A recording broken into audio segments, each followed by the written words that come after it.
not truly the emotion itself. What we are experiencing is the physical manifestation of these emotions. Anger causes disturbance in the psyche, which manifests itself in the ego. These manifestations cause the heart rate to increase, body temperature to rise, and spawn many other physical traits that signify anger. Just as music from the radio is a physical manifestation of an intangible signal, our experience of emotion is the physical manifestation of an intangible signal as well.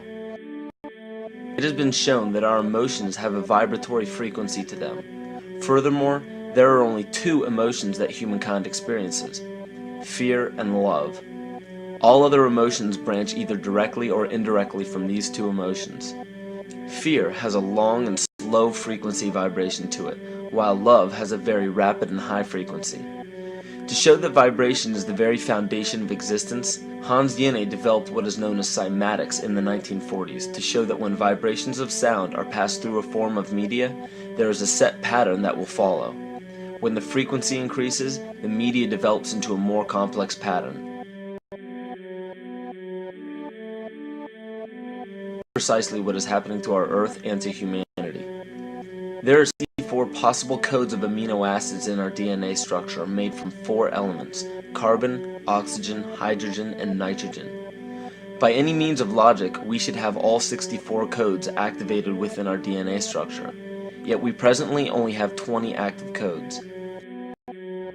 And these 64 possibilities, it appears that only 20 of these codes are turned on right now for us, the 20 amino acids. There is a switch that turns off and turns on where those coding sites lie, and that the switch for that turning off and turning on is what we call emotion. And this is the first time that we've ever seen the patterns of emotion directly physically linked to human genetic material.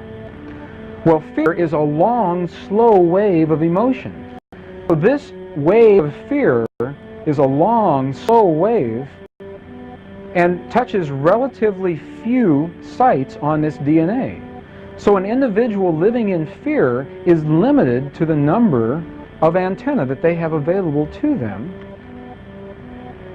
whereas an individual living in the pattern of love, this is love in DNA, you can see it's a higher frequency, shorter wavelength. We have many more potential sites for coding along that genetic pattern. This information, this is amazing. This is the first time we've ever had a hard digital link between emotion and genetics. It's important to understand because another researcher named Vladimir Popanov measured tiny particles of light called photons inside a vacuum tube.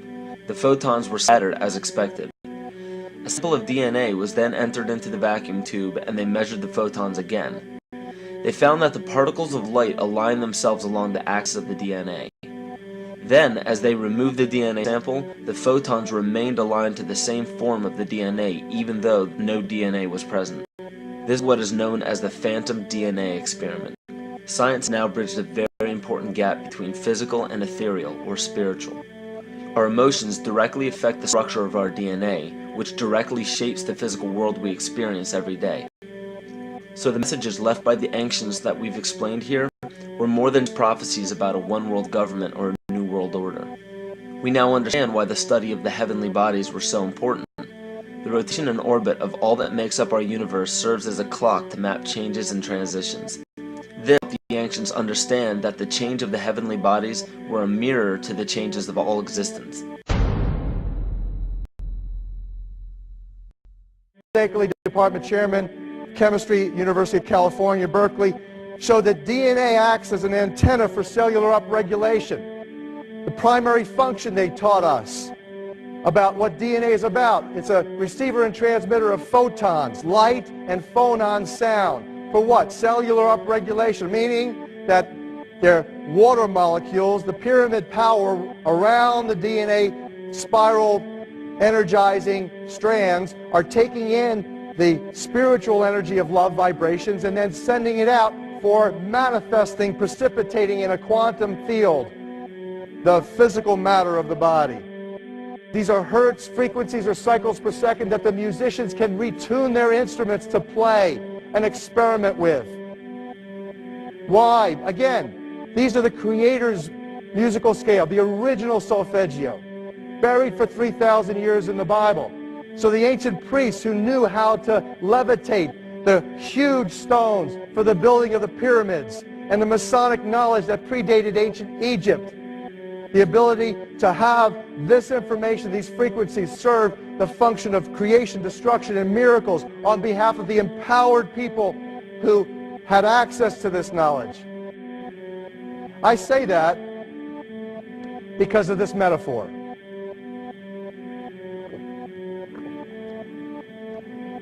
This is the difference between the power of our Creator and anything else, particularly evil.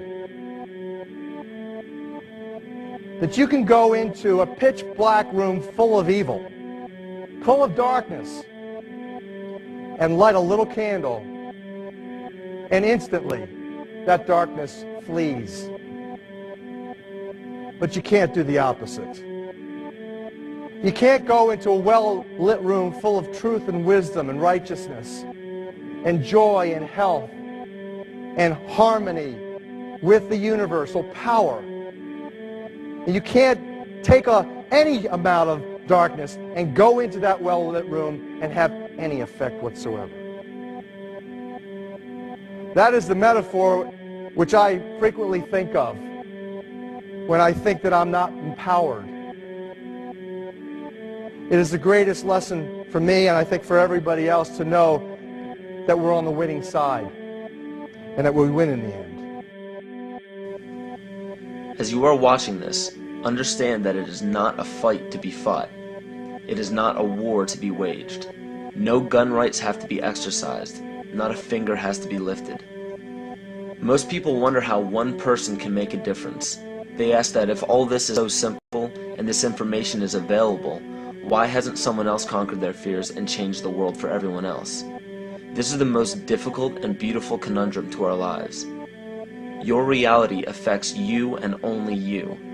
Your curiosity has led you to this genre of information to serve a very specific purpose in your life.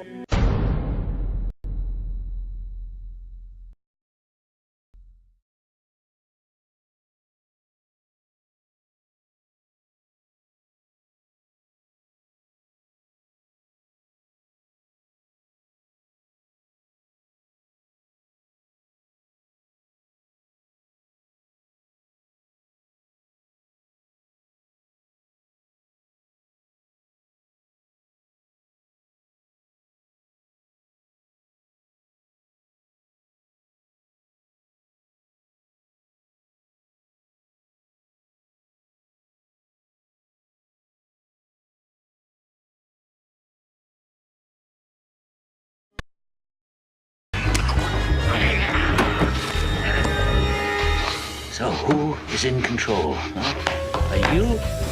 Am I? The guards outside? The warden in his office? Yeah? Who's in control? Testing, testing, testing. 1, 2, 3, 4. Dr. Ethan Powell interviewing Dr. Theo Calder. Now, this will be a very simple test. Pass or fail, life or death. You ready, Jean? Now, you write on this paper what I have taken from you. What have you lost? Write it! Write it! Wrong! You never had control. You only thought you had it. An illusion, tabby bourgeois. What do you control? For sure, huh? The volume in your stereo, the air conditioning in your car? What else? What else? All right. Another chance. You were nervous. Too much pressure. Try again. What have you lost? What did I take? Write it. Write it!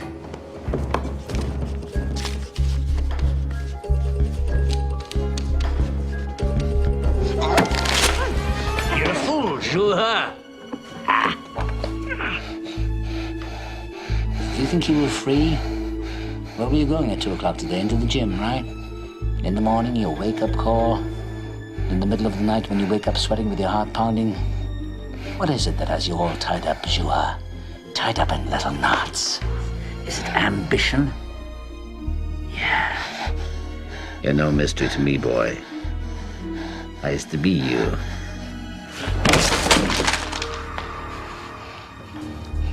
Okay, one last chance.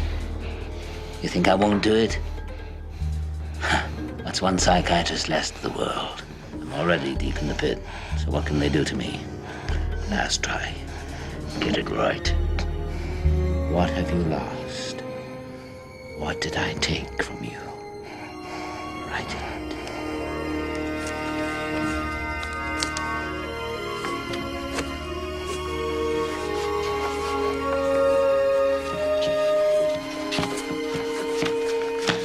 Yeah. Congratulations.